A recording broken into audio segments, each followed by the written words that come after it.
Welcome to Coruzant Technologies, home of the Digital Executive Podcast. Welcome to the Digital Executive. Today's guest is Jennifer Burns.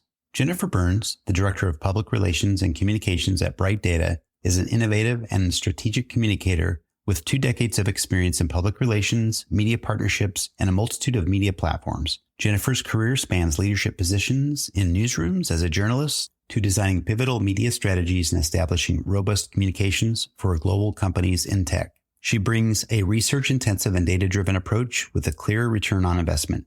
Jennifer rebranded products to meet corporate visions, pioneered significant live events, and fostered partnerships to enhance content reach. Jennifer's commitment extends beyond professional spheres to active community service, aiming to make a meaningful impact in her own community. Well, good afternoon, Jennifer. Welcome to the show. Thank you for having me. Excited to talk about data and PR. I love it, Jennifer. I appreciate that. And by the way, I've worked with, probably about 400 agencies around the world. This is just so fun and get to meet so many awesome people from around the world, including yourself. And I love to share their story on this podcast. So thank you again. And Jennifer, we're going to jump right into these questions. You've got an amazing career in media, broadcasting.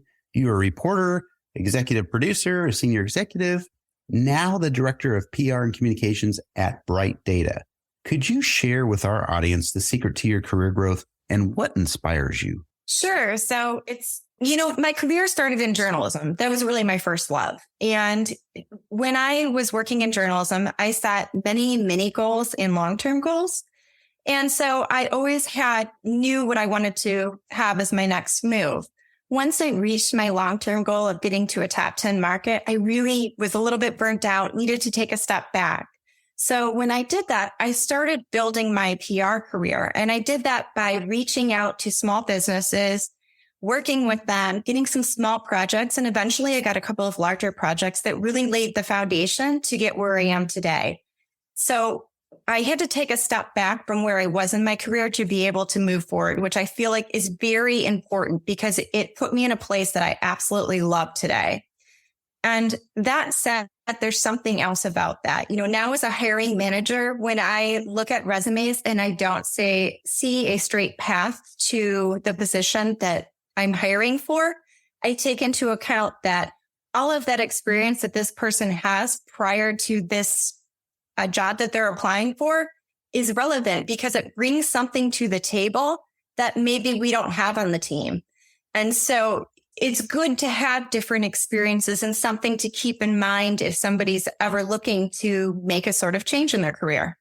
Thank you. And you're right about that. Everything, it's that life experience, everything that people go through in life contributes to that next position that they're applying for. And it brings a wealth and diverse skill set there. So I appreciate your insights on that.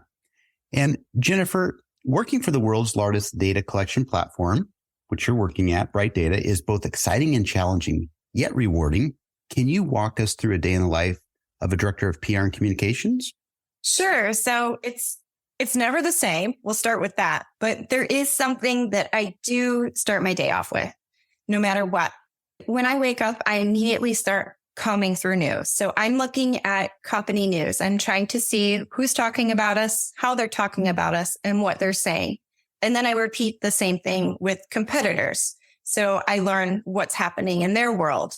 And then I look at all of our related industry news. So I might run through a bunch of headlines and then pick out the ones that I find highly relevant, such as AI and regulation, or anything that's been written about public web data specifically or related to public web data. It's really important that I know exactly what's happening at all times in relation to our industry so that I can react and I can alert people on our team if I need to. Aside from that, I said it was always different. So I'm working across many different departments to accomplish our company goals. And that can look different from day to day. So I do a lot of support work with the Bright Initiative, which is our pro bono arm. And I help them amplify do good stories. So Bright Initiative works with 850 different researchers, nonprofits, NGOs, and they're doing different sorts of research for do good data projects. And I have a really good example here of one that's highly successful. There's many of them, but this is the easiest to tell quickly. So there is a nonprofit in the US that uses data to find human trafficking rings. And through data, they have been able to convict people in 2 trafficking rings in partnership with law enforcement. And they've received different awards for this. But they've done it using our pro bono Bright initiative. And so it's really valuable and it's very rewarding to be able to work with that sort of thing. We also just announced a partnership with Statista, and we've done some really interesting data sets with them that they were able to turn into reports. And I'm just thrilled to see how that partnership's just going to continue to grow. So really day to day, like I said, just looks different. My goal is to support everyone in the business. So if they need me, I'm here to help if it's possible. That's awesome. And I love the fact that you, with all the things you do, and I know this because I've worked with lots of communication directors, CMOs and PR agencies, right? I told you that, from around the world. And you've got such a busy day, but you're jumping in and, being a team player and helping others do their jobs better. And I just love that story of collaboration. So thank you. And Jennifer, Bright Data provides a unique perspective on collected data for your customers, providing data at scale, gaining a real and accurate perspective of how their customers are interacting with their brand. As a comms person like yourself, how are you helping to tell your company story? So there's 2 different things that are really important to my role. One is our mission. It's to keep public web data in the public domain and accessible to everyone. It's absolutely critical to train AI machines. So I'm talking about that whenever I can, whenever I have a chance. It's very important. The internet is something that we have all contributed to. And we feel at our company that it's very important that all that information that we continually put on the internet is available for us to continue to consume without any sort of walls to prevent that. Another thing is to talk about our use cases. So we have fantastic technology. We have the best technology, but that's how we get to the answers, the solutions, what public web data can actually do for businesses.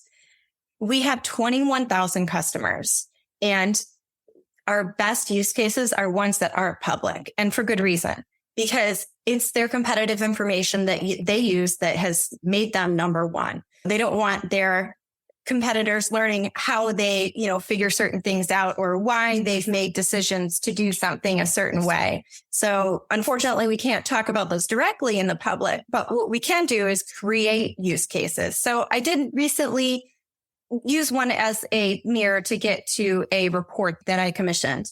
It was on fast fashion brands, but actually the report was on consumer sentiment. So we took 5 fast fashion brands, say that 5 times fast, and scraped Trustpilot for reviews. So we looked at many different things. We looked at how they performed by region, the type of clothing that they sold, the satisfaction of the quality, price, customer service, and on. And we learned that these customers really love these brands. They're loyalists, and a lot of them repeatedly said that they would recommend it to others. So it was kind of really insightful what was being said about these fast fashion brands off of their website. But that aside, there's so much more that we could learn. So we did look at one thing that was sort of non-traditional. We looked into eco-friendliness and whether fast fashion consumers really cared about this. And the answer is they don't. So about 10% of the fast fashion consumers were concerned with eco-friendliness. So that means the other 90% are, shopping, and that's not something that they factor in.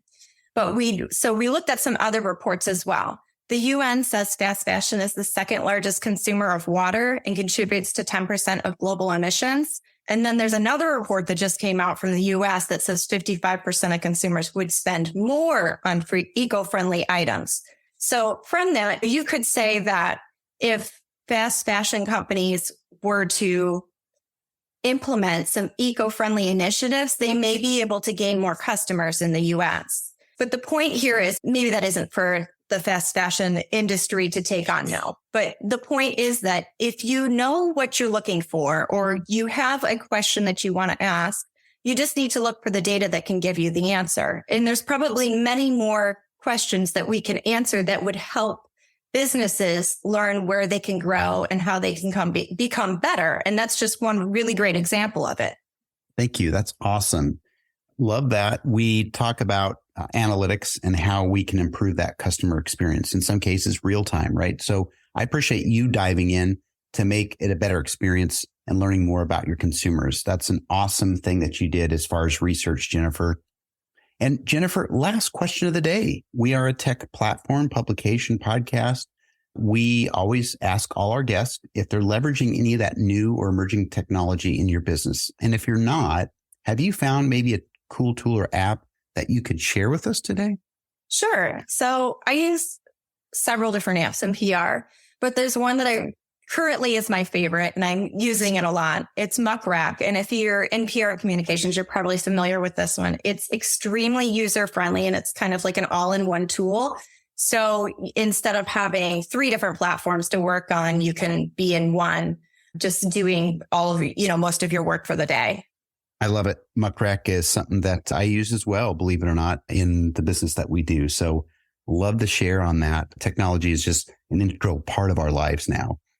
Jennifer, yes, thank you so much. It was such a pleasure having you on today, and I look forward to speaking with you real soon. Well, thank you so much. Bye for now.